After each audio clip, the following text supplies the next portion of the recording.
Entonces, confirmo antes de iniciar si me están escuchando y si están viendo las diapositivas, por favor. Sí. Listo. Entonces, preeclampsia. Los temas pasados que abordamos y el tema pasado fue síndromes hematológicos, donde monté dos casos clínicos, uno sobre anemia falciforme en el embarazo y el otro sobre el síndrome de HELP. ¿Por qué enlacé síndrome de HELP y preeclampsia? Porque ya un poquito más adelante, si ustedes no estuvieron en la conferencia pasada, se van a dar cuenta que tiene mucho que ver la preeclampsia con el síndrome de HELP, específicamente porque pues el síndrome de HELP, como lo mencionamos en la conferencia pasada, pues tiene unas características clínicas específicas, ¿no? Hemólisis, alteraciones hepáticas, trombocitopenia y un daño hepático bastante importante. Según la bibliografía descrita y encontrada, hemos encontrado que el síndrome de HELP puede ser unas fases progresivas de la preeclampsia, pero también la preeclampsia está muy relacionada, no está muy claro cuál lleva a cuál, pero lo que se conoce desde el abordaje fisiopatológico ginecobstétrico es que se presenta primero el síndrome de HELP y luego la preeclampsia. Entonces empecemos con preeclampsia. Caso clínico número uno, llegó una mujer de 34 años de edad, pues con 38 semanas de gestación, se presenta a la sala de parto cuando empieza a quejarse pues por una cefalea intensa. Esta mujer no presenta contracciones, su curso prenatal no era notable hasta que ella notó en esta misma semana que empezó a edematizarse la cara, las manos y los pies en esta paciente. Su historia obstétrica es significativa para dos partos eutóxicos, significa que son dos partos naturales, dos partos por vía vaginal. No tiene antecedentes quirúrgicos y patológicos de importancia, su temperatura 37 grados centígrados, presión arterial, ojo con la presión arterial y ya vamos a ver por qué es fundamental tener en cuenta esa presión arterial porque vamos a evaluar como los síndromes hipertensivos en el embarazo. Un abordaje muy rápido y muy general. Frecuencia cardíaca, 78 latidos por minuto. Frecuencia respiratoria, 16 respiraciones por minuto. Lo que nos dice que encontramos unos signos vitales normales, con excepción de la presión arterial. En las diapositivas pasadas no habíamos mencionado como la importancia de la presión arterial en el embarazo, pero sí habíamos encontrado que como mecanismo fisiológico normal en el embarazo se encuentra una anemia fisiológica por un aumento del volumen plasmático por encima del volumen eritrocitario, pero a pesar de eso, ahorita vamos a ver cuáles son los parámetros de presión arterial normal y anormal en el embarazo. ¿Listo? En el examen físico encontramos pues que esta mujer de 34 años presenta una dilatación de 3 centímetros, 50% de borramiento del orificio cervical externo y un feto en la estación cero. Además, encontramos que los sonidos cardíacos fetales están en cuanto en 140 latidos por minuto y son reactivos.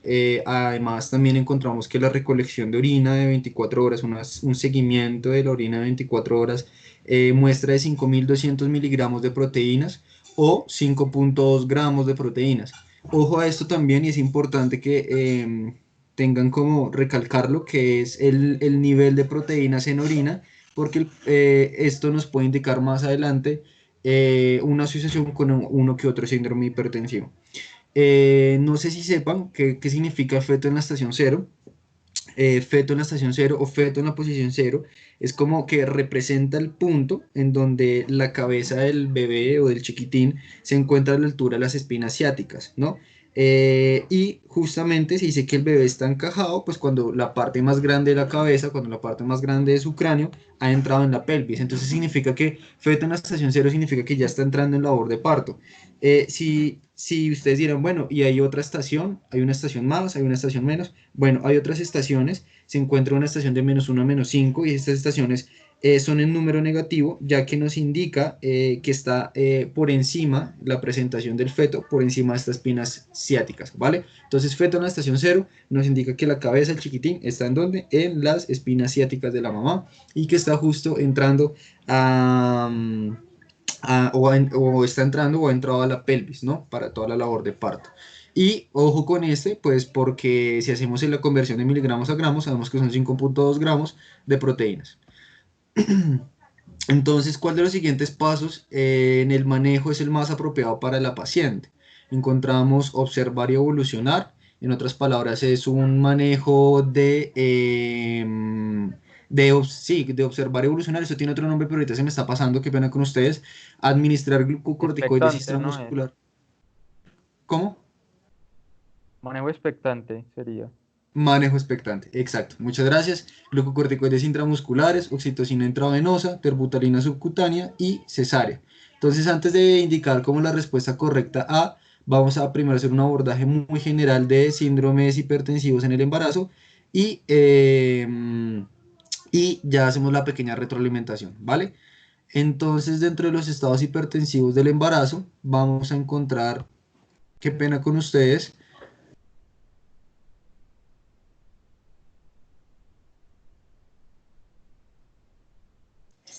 Entonces, dentro de los estados, qué pena con ustedes, dentro de los estados hipertensivos del embarazo encontramos una hipertensión gestacional como un abordaje general para diferenciar cuáles son estos estados hipertensivos. Entonces, esta hipertensión gestacional aparece en dónde? Pues aparece durante el embarazo en las primeras 24 horas del puerperio, pero hay que tener en cuenta que esta hipertensión gestacional aparece sin signos de preeclampsia. ¿Cuáles son los signos de preeclampsia? Entonces aquí, como lo vemos en las diapositivas, la preeclampsia aparece como una hipertensión arterial más proteinuria. Siempre la preeclampsia aparece una hipertensión arterial asociada a proteinuria, pero no es específico de los edemas. O sea, podemos encontrar un paciente, una mamita embarazada, con hipertensión arterial y con proteinuria, pero se puede presentar tanto con edema o sin edema. ¿Listo? El edema no es específico para la preeclampsia. Esta preeclampsia es más específica encontrarle en dónde, en aquellas mamitas después de la semana 20 de gestación, pero puede aparecer también en la semana antes de esta semana 20 de gestación. A esto se le llama una preeclampsia precoz. Entonces, si encontramos una mamita con 10ª semana de gestación que presenta estos síntomas, hipertensión arterial y proteinuria, encontramos una preeclampsia precoz antes de la semana 20. Y si es mayor a semana 20, pues sabemos que cursa o que tiene un curso normal de preeclampsia, ¿no?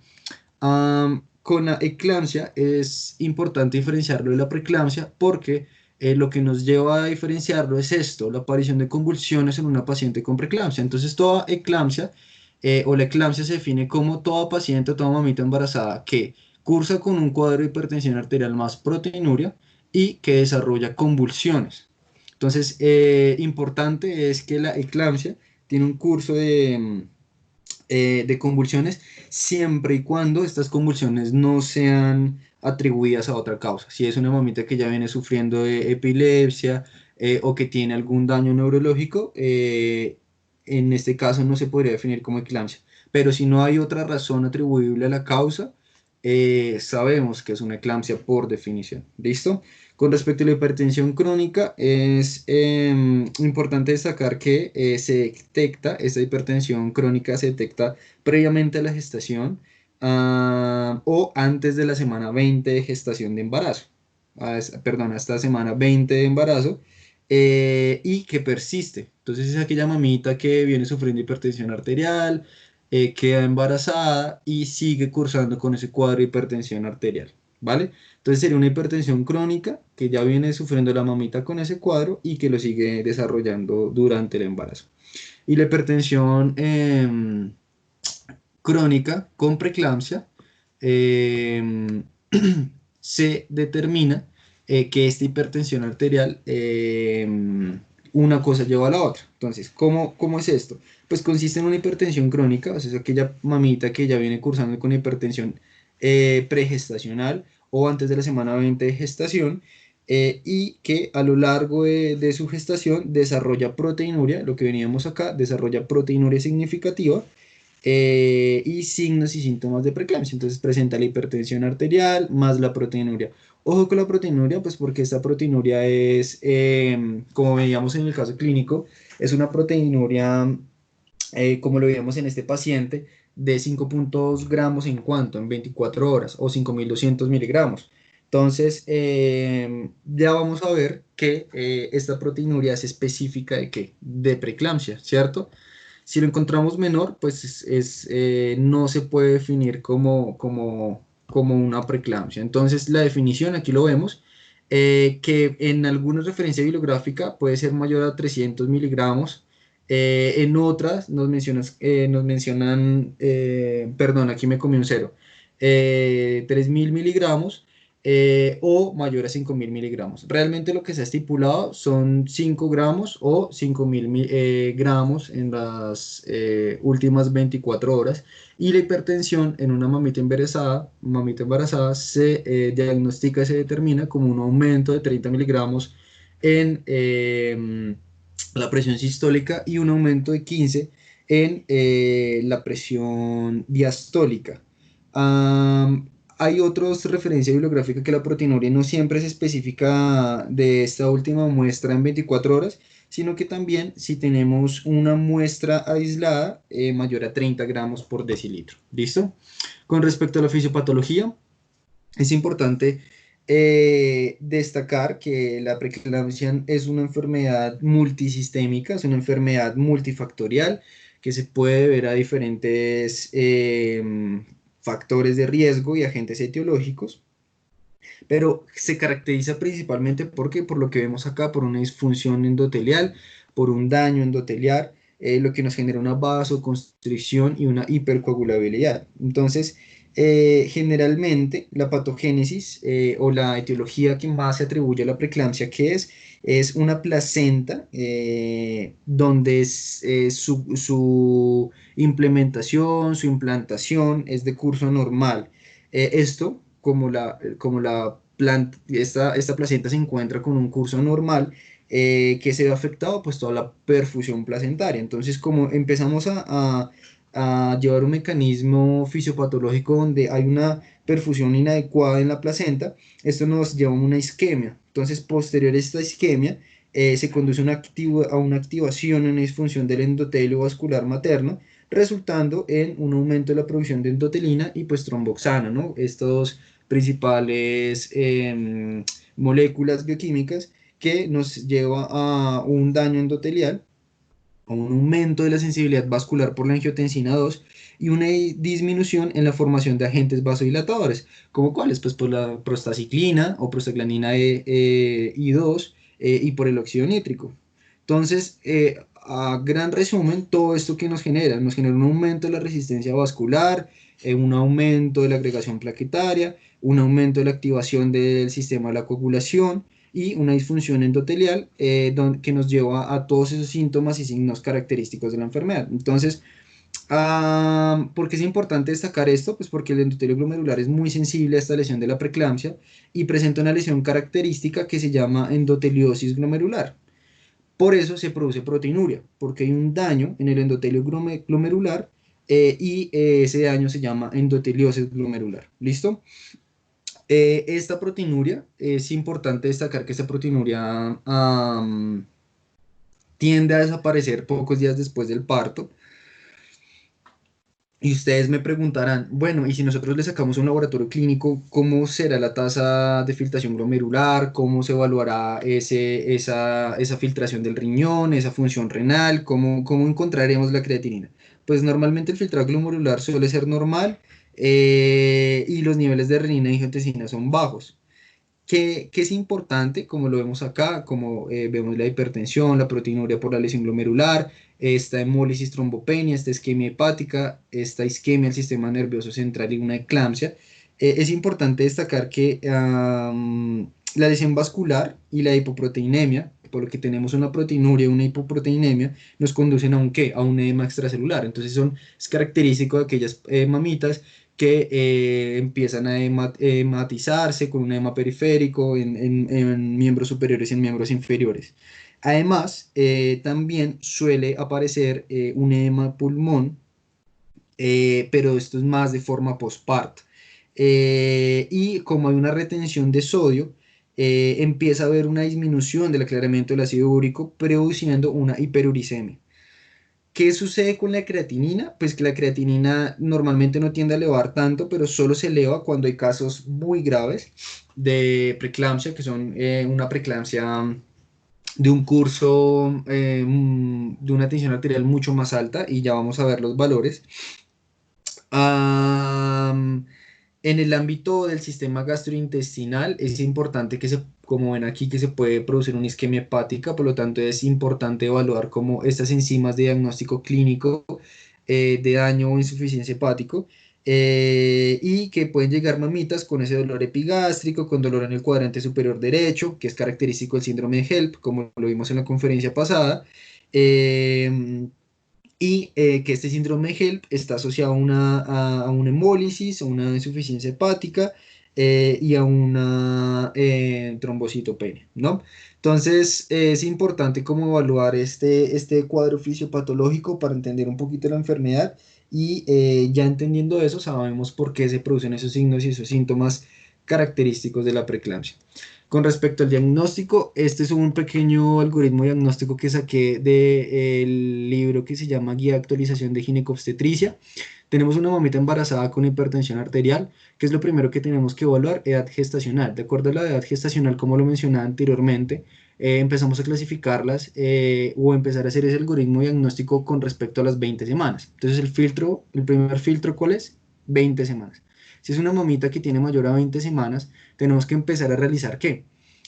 Toda la clínica analítica del laboratorio, ese laboratorio clínico que nos empieza a indicar si hay una proteinuria, si no hay proteinuria, ¿sí?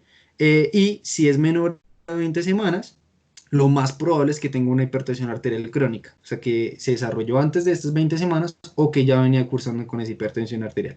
En este caso, ¿qué tenemos que hacer? Pues mandarle o darle un manejo ambulatorio, un tratamiento como un hipotensor oral, y un control analítico periódico, que en este caso es mucho más específico, de 1 a 2 meses. Con respecto a este, pues si encontramos que en esta mamita de más a 20 semanas tenemos una proteinuria, tenemos que evaluar si es ausente o si es presente. Si es ausente, pues es una hipertensión arterial gestacional y se maneja igual que una hipertensión arterial crónica. Pero si no es así, o sea, si la proteinuria es presente, el diagnóstico, ¿cuál es más probable? La preeclampsia. Entonces, en la preeclampsia vamos a encontrar unos criterios de gravedad. Esos criterios de gravedad son muchos. Les voy a mencionar como que los más importantes. Vamos a encontrar que una mamita que tenga preeclampsia y los siguientes criterios de gravedad hay que correr. Entonces, uno de los primeros es que encontramos una tensión sistólica mayor a 160 miligramos de mercurio, una tensión diastólica mayor a 110 miligramos de mercurio, una proteinuria mayor a 3 gramos en las últimas 24 horas, un aumento de la creatinina o una creatinina mayor a 1,2 miligramos. Y si presenta una oliguria, por ejemplo, menor a 500 mililitros en las últimas 24 horas. Ojo con esto porque la oliguria es uno de los buenos índices, porque como ustedes saben, una mamita embarazada en su estado fisiológico normal puede que tienda a retener un poco más de líquidos, pero asimismo, por el aumento del volumen plasmático, tiende a orinar más. Entonces, si es una mamita que orina menos de 500 mililitros al día, ya presentamos oliguria y un criterio de gravedad. Entonces, si presenta, aunque solo uno de estos criterios de gravedad que acabo de mencionar, es una preeclampsia grave. Solo con tener uno de estos criterios ya sabemos que es una preeclampsia grave. Y en este caso, ¿cómo se le da el manejo? Tenemos que hospitalizarla de una vez, tenemos que suministrarle hipotensores intravenosos, generar una profilaxis de eclampsia, que es con unos anticonvulsivantes, más adelante ya los vamos a ver. ¿Cuál es de primera elección? El sulfato de magnesio, como lo ven acá, y evaluar la maduración fetal. Y con respecto a la preeclampsia leve, o sea, si es una mamita que tiene preeclampsia pero que no tiene uno de estos anteriores criterios de gravedad, se le hará un manejo ambulatorio con hipotensores orales. Entonces, continuando es el algoritmo diagnóstico. En esta mamita con preeclampsia grave que se hospitalizó, hay que evaluar si presenta una hemólisis, si hay una elevación de las transaminasas, si hay un daño hepático, si presenta alguna trombocitopenia. Si presenta estas tres, síndrome de HELP, y como lo vimos en la conferencia pasada, pues evaluar casos específicos, aquellas mamitas que en qué momento hay que hacer la cesárea, si hay que hacer cesárea o no hay que hacer cesárea, Pero si no es así, entonces hay que volver a valorar la edad gestacional. Entonces, si es mayor a 32 semanas o menor a 32 semanas. ¿Por qué es importante el 32 después del 20? Porque en el 32 sabemos que la maduración pulmonar está entre la semana 32 y la semana 34.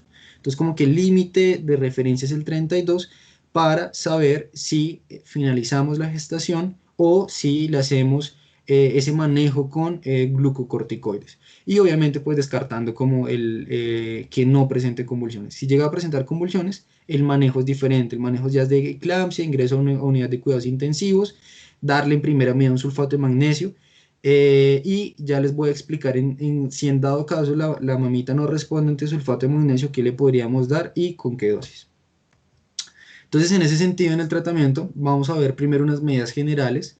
Dentro de esas medidas generales encontramos que la mamita debe tener una dieta baja. Es mucho mejor, o sea, recomiendo una dieta normosódica y rica en proteínas, pero es preferible tener una dieta baja en sal. Tener un adecuado control de la diuresis y de la tensión arterial. Hay que descartar anemia, hay que descartar trombocitopenia, hay que descartar insuficiencia hepática, porque sabemos que aunque el síndrome de HELP no es muy frecuente, tiende a ser muy grave.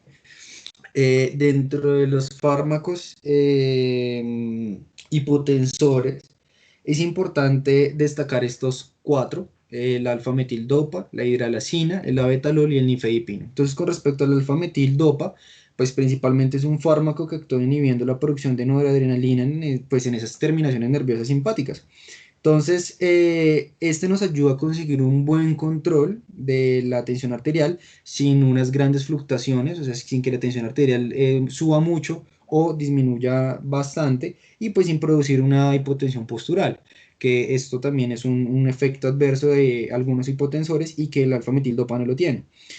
Como lo dice la diapositiva, pues es de acción lenta, por lo que se usa en casos leves, o sea, es más de manejo ambulatorio, es más de aquellas mamitas que no tienen una preeclampsia grave, que no tienen ninguna presencia de ningún criterio grave que mencioné, pero tiende a producir somnolencia, pues que es el efecto secundario más frecuente. Con respecto a la hidralazina, tiende a producir un efecto más de fluctuación, más de hipotensión. ¿Por qué? Pues porque su acción directa está sobre el músculo liso de las paredes arteriolares. Entonces esto nos genera una vasodilatación y una disminución de la resistencia periférica. Entonces nos lo lleva al otro extremo, nos lleva más a una hipotensión. Esto pues genera un aumento del gasto cardíaco y de la frecuencia cardíaca. Pues como lo dice la diapositiva, los efectos secundarios más frecuentes son exantemas, similares a los del lupus eritematoso sistémico, palpitaciones, cefaleas, vómitos y diarrea. ¿Por qué es importante esta hidralazina? Porque como lo dice ahí, nos disminuye el flujo uteroplacentario. Entonces hay que tener cuidado con esto porque la hidralazina puede estar contraindicada en mamitas que tengan, por ejemplo, una preeclampsia y que tengan una abruptio placentae, como lo veíamos en la primera conferencia. Entonces, si tiene un desprendimiento de prematuro de placenta, donde puede tener un hematoma retroplacentario y aún así sigue disminuyendo, puede tener unos efectos adversos o incluso más graves. Con respecto a la betalol, es un antagonista competitivo pues, de los receptores alfa y beta adrenérgicos. Esto nos ayuda a disminuir esa resistencia vascular. Am, lo bueno de este es que tiene pocos efectos secundarios y aumenta el flujo uteroplacentario. Como vemos en la fisiopatología, nos ayuda a aumentar ese flujo, que es todo lo contrario a lo que sucede con el curso normal de la enfermedad. Este también tiene pues una buena indicación porque se puede dar tanto de forma oral como de forma endovenosa, y que tiende a ser uno de los fármacos más utilizados.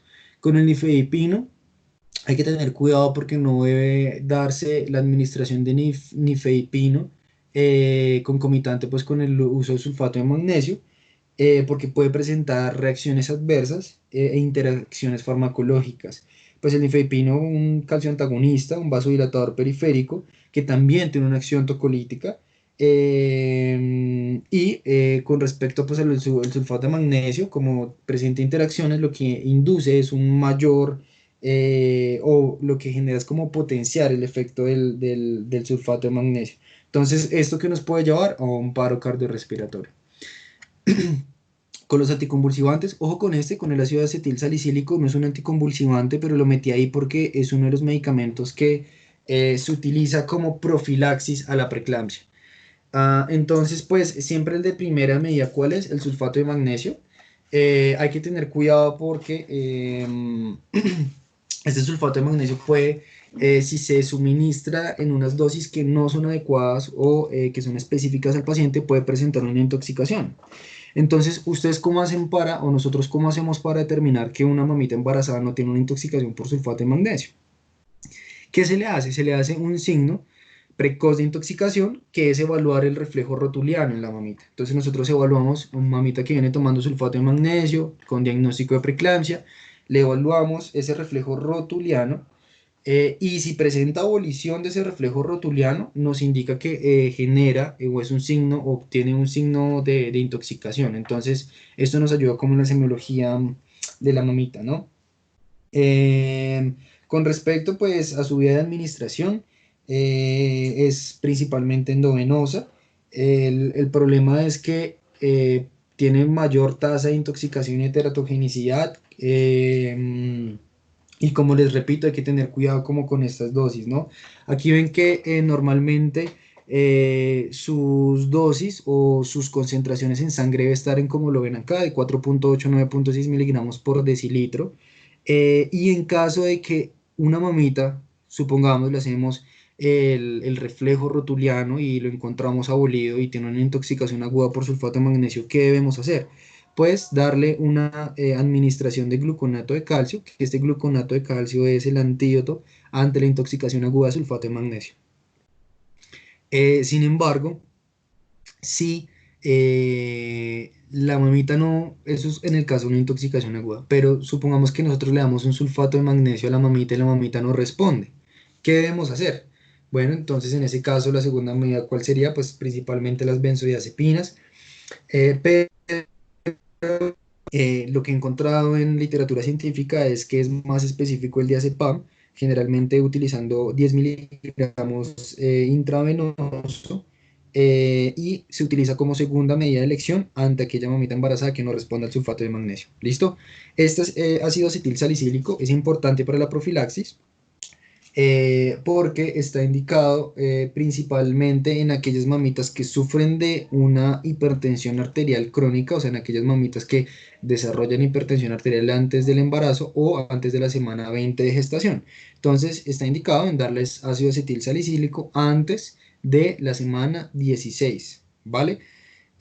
Con respecto a estos hipotensores, a mí se me olvidó mencionarles que cuál es el objetivo si tenemos una mamita con una hipertensión de 180, 110, el objetivo es llegar a una tensión arterial sistólica entre 135 y 150 y una diastólica de 85 a 95. Entonces ustedes me dirán, bueno, ¿y entonces en qué momento le damos un hipotensor a una mamita con preeclampsia? Pues se le hace hipotensor en aquella mamita que tiene una presión arterial de 150 a 95. En el momento que ya tenga una tensión arterial igual o mayor a 150 a 95, le empezamos a suministrar hipotensores, ¿vale? Y con respecto a los glucocorticoides, es importante destacar que estos glucocorticoides se utilizan mayormente o en más frecuencia entre la semana 32 y la semana 34 para la maduración pulmonar. En este caso, el que más se tiende a recetar es la betametasona, con una dosificación de 12 miligramos al día de forma intravenosa, ¿vale? Entonces, en ese sentido, vamos a entrar en qué hacemos cuando realizamos cesárea, cuando realizamos una inducción del parto, si hacemos por vía vaginal o si lo hacemos por cesárea, si es bueno o no es bueno realizar una anestesia regional y en qué caso no, sino si podemos o no podemos suspender el tratamiento. Entonces, con respecto al el parto, se ha encontrado en la literatura científica que la vía vaginal es mucho más preferible, ha encontrado una tasa más alta de éxito y de sobrevivencia tanto en la mamita como en el chiquitín. Para elegir esta vía del parto, es importante tener en cuenta factores como presentación del niño, si presenta una, si cómo viene, qué fase viene, las condiciones cervicales de la mamá, la labor de parto, la edad gestacional del niño, esa edad gestacional si tiene una maduración pulmonar o no, si es mayor a 34 semanas o no, y todo lo que tiene que ver con comorbilidades de la madre y el chiquitín. Si el chiquitín presenta un polidramnios o si el chiquitín presenta una hipoxia cefálica, entonces hay que evaluar también todo lo que tiene que ver con sufrimiento fetal, ¿vale? Eh, ¿Cuándo inducir el parto? ¿Cómo inducimos el parto? Entonces, se puede inducir el parto, así como podemos emplear prostaglandinas y todo lo que tiene que ver con agentes tocolíticos para la maduración cervical. En este caso, obviamente el que más se recomienda, ¿cuál es? La oxitocina. Ojo con la oxitocina, pues porque presenta unas contraindicaciones, pero en la historia clínica de este caso clínico específico no presentaba la mamita ninguna contraindicación contra la oxitocina intravenosa. Esta anestesia regional consigue un buen control de la hipertensión y mejora el flujo uteroplacentario. Por lo tanto, se puede considerar como una técnica de elección en aquellas pacientes que sufran de preeclampsia, que sufran con todo lo que ya hemos venido explicando, pero que no presentan contraindicaciones a anestesia. Entonces, si es una mamita que tiene todas las indicaciones, pero es alérgica a algún medicamento, algún anestésico general o algún anestésico regional, entonces hay que omitir esta anestesia regional. ¿Listo? Esta cesárea solo se practicará solo si la mamita no progresa adecuadamente en la dilatación. Entonces, una mamita que lleva una labor de parto muy prolongada, que es un niño que presenta sufrimiento fetal, que tiene una hipoxia encefálica, y que aparte de eso, la mamita a medida que se sigue prolongando la labor de parto empieza a empeorar su estado materno, entonces ahí es cuando hay que realizar cesárea. Primero, cuando, como acabo de mencionar, no hay una adecuada dilatación en el tiempo adecuado, cuando hay una sospecha o cuando hay un sufrimiento fetal. Y tercero, cuando la mamita a medida que sigue prolongando esa labor de parto, empeora su estado general. Con respecto a los niños que vienen pretérmino, menor a 32 semanas, o que están de 32 a 34 semanas y que no han madurado sus pulmones, eh, se decidirá en función de acuerdo a la gravedad del cuadro clínico y de acuerdo al estado fetal. Entonces, si es un cuadro clínico, es una preeclampsia muy grave y en este caso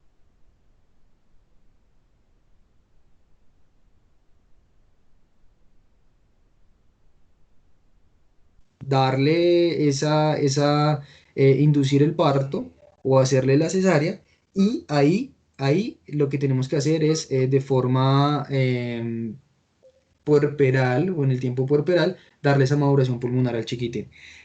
Pero solo cuando es una preeclampsia grave y presenta comorbilidades muy altas, sus factores de riesgo son muy grandes. Y ojo con esto porque no hay que suspender el tratamiento después del parto porque se ha encontrado que se les da el tratamiento a las mamitas, tienen el parto, se les quita el tratamiento y hay recidivas en cuanto a la hipertensión arterial en la mamá y nos lleva a una hemorragia y eh, pues un posparto muy.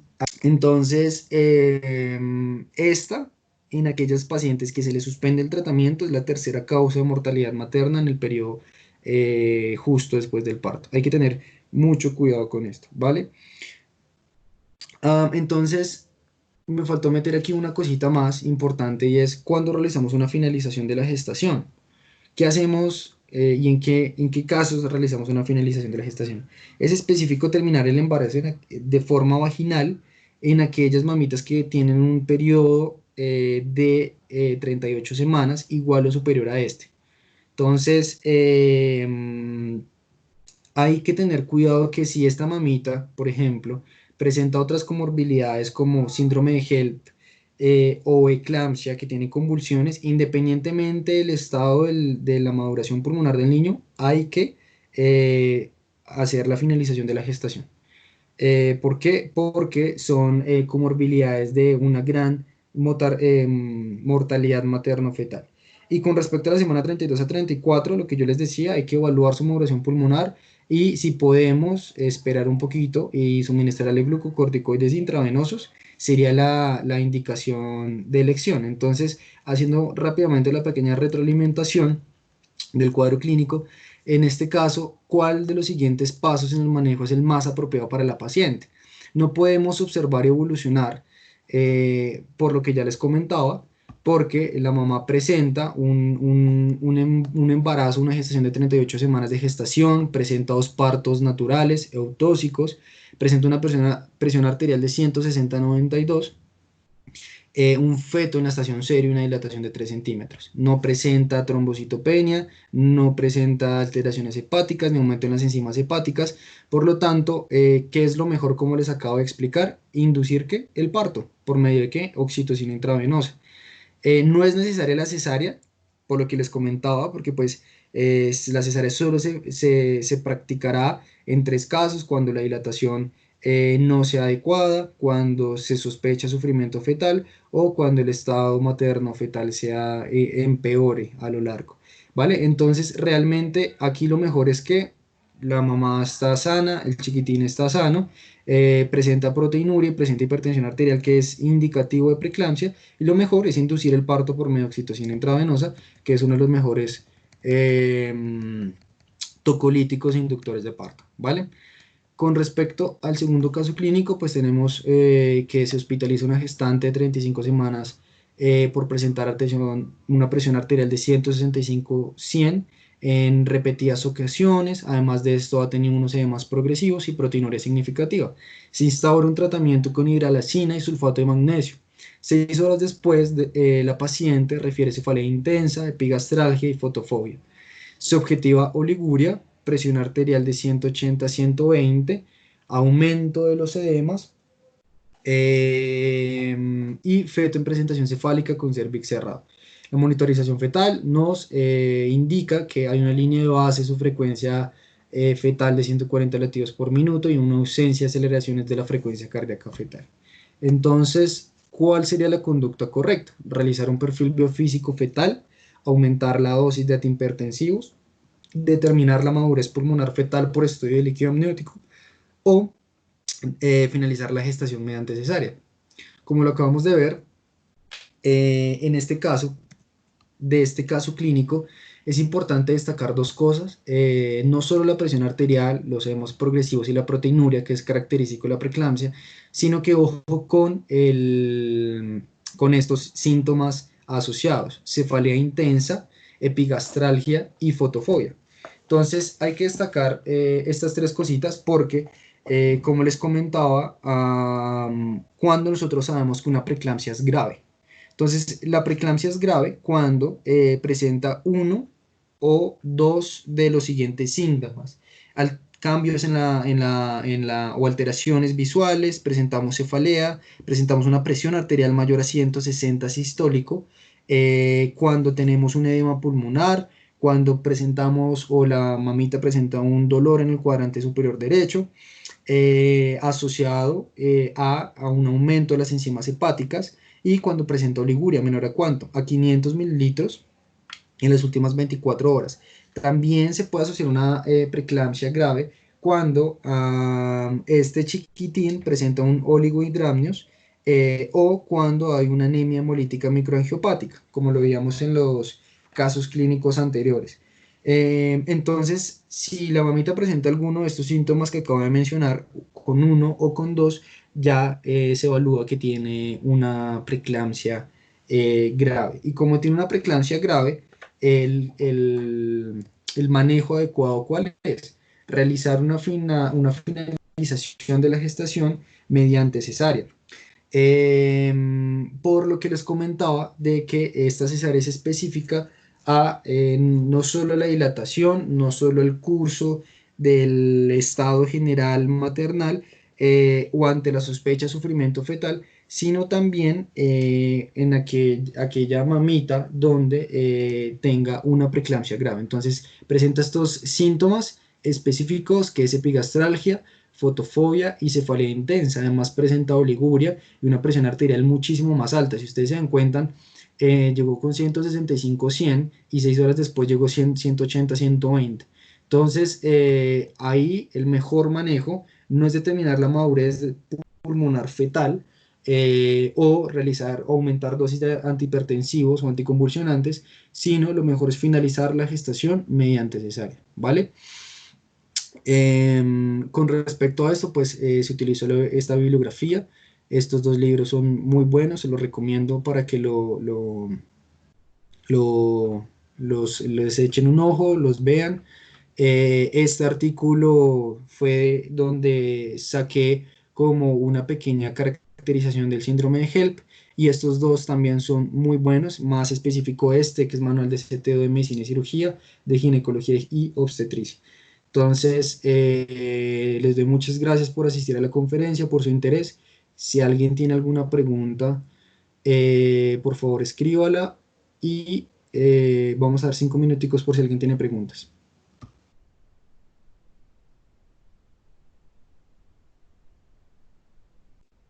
Daniel, muchísimas gracias por tu presentación. Yo tengo una preguntita.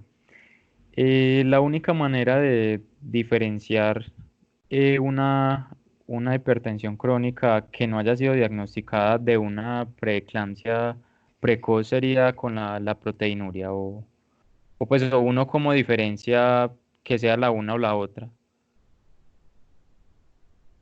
Bueno, en ese caso, sí y no. No es, o sea, no es solamente la proteinuria, sino el curso clínico que lleva la hipertensión arterial, ¿no? Porque recuerda que como la edad gestacional de referencia, ¿cuál es? 20 semanas de gestación. Entonces, el curso normal de la preeclampsia de forma más frecuente y la fisiopatología más frecuente, ¿cuál es? Que se desarrolle desde la semana 20 de gestación en adelante. Si se desarrolla antes de la semana 20 de gestación, como lo veíamos en el algoritmo atrás, tenemos que sospechar no tanto de la preeclampsia, sino de dos cosas. ¿De qué? De una hipertensión arterial gestacional, o sea, que se desarrolló durante la gestación, o una hipertensión arterial crónica, una mamita embarazada, como tú dices, que no se sabía que sufría hipertensión arterial, pero que la venía sufriendo, ¿vale? Entonces, lo que decía, lo primero que tú tienes que evaluar es el número mágico. El primer número mágico son las 20 semanas para empezar a sospechar cómo por dónde irnos. Si es menor a 20 semanas, alguno de estos dos con mayor frecuencia. Si es mayor a 20 semanas, lo más frecuente y lo más probable es proteinuria. Más que la proteinuria es la preeclampsia, ¿no? Y si está asociado con proteinuria, tú dices, hombre, tiene proteinuria y tiene hipertensión arterial con una mamita de más de 20 semanas de gestación, o sea, hasta que no se demuestre lo contrario, es una preeclampsia. Y ojo con esto, porque después de tú ya asociar esa proteinuria, tú dices, tenemos que evaluar qué. Si hay una trombocitopenia, una insuficiencia hepática, o sea, mirar los niveles enzimáticos del hígado, y mirar si hay una hemólisis. ¿Para qué? Para descartar el síndrome de HELP. Y ya con eso tú ya te vas orientando a este número mágico de las 20 semanas. Ya luego de este número mágico de las 20 semanas, tú evalúas qué. El número mágico de la maduración pulmonar. Pero realmente es eso, es como el diagnóstico de descarte con respecto al curso clínico y al tiempo de evolución de la paciente.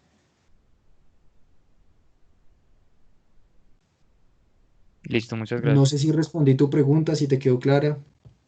Sí, sí, muchas gracias. Vale, con mucho gusto. ¿Alguien más tiene alguna pregunta?